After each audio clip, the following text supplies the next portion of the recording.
Hoje eu vou falar sobre os tímpanos, que é um instrumento que eu toco na Sinfônica Brasileira. Bom, para quem não conhece, vamos imaginar, lá no passado, 1457, que foi documentado, um rei chamado Ladislau V quis impressionar um outro rei na França para pedir a filha dele em casamento. Então ele montou uma comitiva gigantesca, realmente, com 700 pessoas, 500 cavalos, enfim, e muitos desses cavalos com um par de tímpanos no dorso. Um para cada lado, além daquelas bandeiras e tudo. Eles entraram em Paris e causaram uma sensação nunca dantes assim, experimentada em termos auditivos. Que som é esse? Que tambor é esse tão retumbante, tão sonoro, tão grave, que evoca essas emoções, esses fenômenos da natureza, tão majestoso, tão imponente, não? Pois bem, esses são os tímpanos. Os ancestrais dos tímpanos, que a gente conhece hoje, que é um instrumento, digamos, europeu, que se desenvolveu na Europa, né? E foi disseminado pelo mundo através da música ocidental. Muito bem, os ancestrais são orientais. Eles vieram da antiga Pérsia. Hoje é o Irã ou Mongólia, enfim, região onde, de fato, existiam os cavalos. Não só os tímpanos entraram, mas os árabes também levaram os cavalos para o Ocidente, não é verdade? Muito bem. Os tímpanos, então, entraram na Europa e começaram a aparecer na música mais ou menos ao redor de 1650, que a gente chama o período entre Renascença e Baixo Barroco.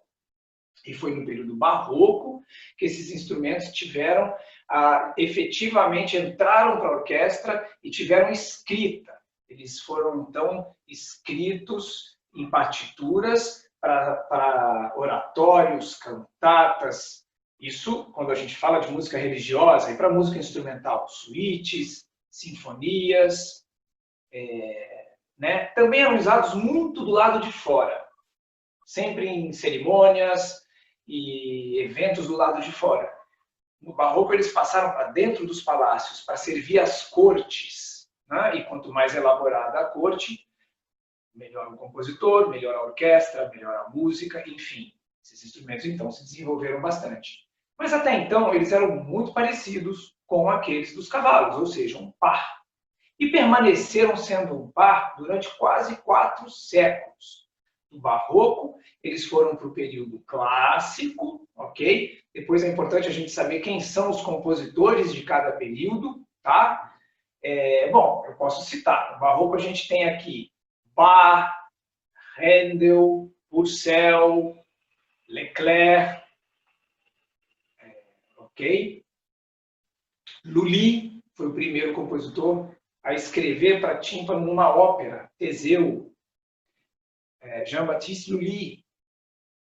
No clássico, Haydn, Mozart, Salieri, compositores também escreveram muito para esse instrumento, e a partir daí esse instrumento, aliás, começou a ser usado em grandes números quando era para fazer um ou outro evento extraordinário, digamos assim, porque eles sempre também eram usados em par.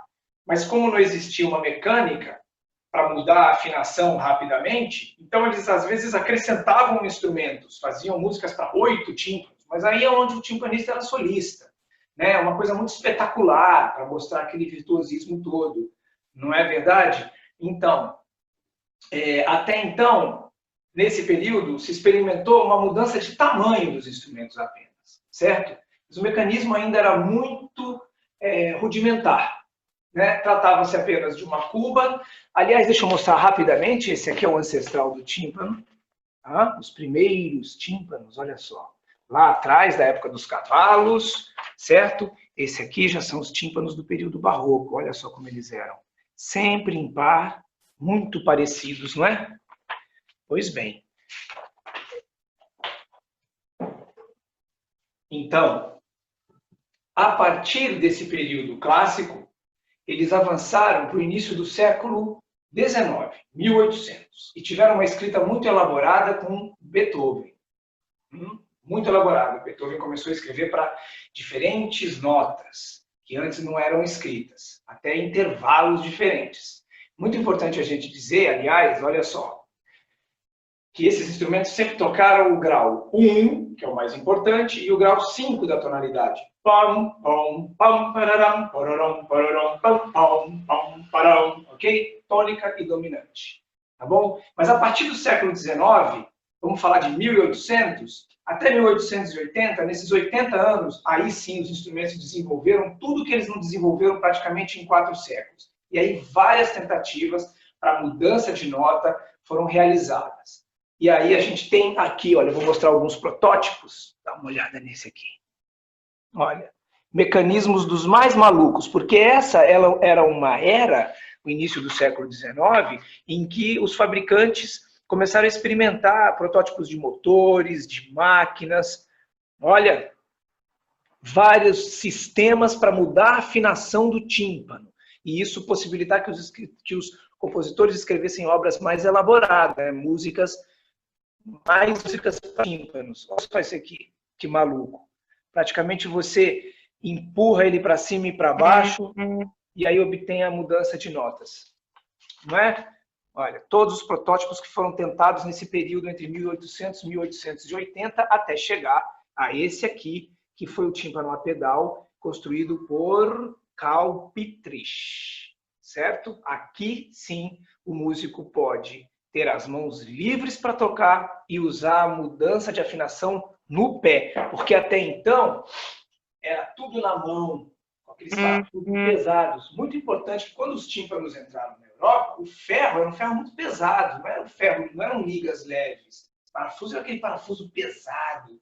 Né? Esses mecanismos eram pesados. Então, o desenvolvimento dessas ligas de metal tornou o tímpano mais leve, ou seja, a estrutura externa era mais forte e a estrutura interna mais livre de interferência. Então, isso aqui era livre. O meu tímpano, olha, ele tem essas estruturas grudadas no cobre, mas outros tímpanos não têm, tem um cobre livre, apenas suspenso por uma estrutura de metal, tá bom? Bom, e aí, a partir de 1880, entra o tímpano a pedal, certo? E aí, muitas obras muito elaboradas foram escritas. Desculpa, meu telefone está tocando. E essa reunião, muito bem. E aí, a partir do século XIX, setes de 2, 3, 4 tímpanos, cobrindo 2 oitavas ou até um pouco mais na clave de Fá. Possibilitaram inúmeras obras, desde o século XIX, e um papel muito mais preponderante desse instrumento na orquestra. É muito importante dizer que esse instrumento, além de um instrumento de percussão, é um instrumento melódico e um instrumento harmônico. Ele causa um efeito muito impressionante no ouvinte, tanto para a música quanto para a própria orquestra. Quando ele entra, a orquestra sente que tem um apoio. Ou seja, o músico timpanista tem que ser muito seguro, muito conhecedor da música. Ele não pode ficar isolado no mundo dele. Ele tem que olhar a orquestra de cima e colaborar com o maestro, colaborar com o tempo orquestral, com a orquestra, e produzir um grande efeito dramático na música. Certo? Por isso, com esse advento do fato dele ter notas musicais tão perfeitas como Dó, Ré, Mi, Fá, Sol, Lá, Si, Dó, ele teve um outro papel ao longo da história da música, né, na criação musical, na escrita para ele. Né? Hoje a gente tem uma escrita muito elaborada. Bom, para finalizar, porque eu não posso demorar muito, esse instrumento é a pedal e o tímpano é isso. É um instrumento que tem essa pele com um mecanismo que puxa essa pele através desse pedal, certo? Ó, e afrouxa essa pele. E são usados diferentes baquetas, como feltro, flanela, tecido ou madeira. Tá? Todos esses aspectos detalhados a gente vai falar em aulas. Também vou sugerir para vocês como estudar sem os instrumentos. Agora eu tenho que ir, porque já vai dar 10 minutos de vídeo, esse é o tamanho que eu posso mandar para vocês. Um abraço grande, espero vê-los. Tchau, tchau.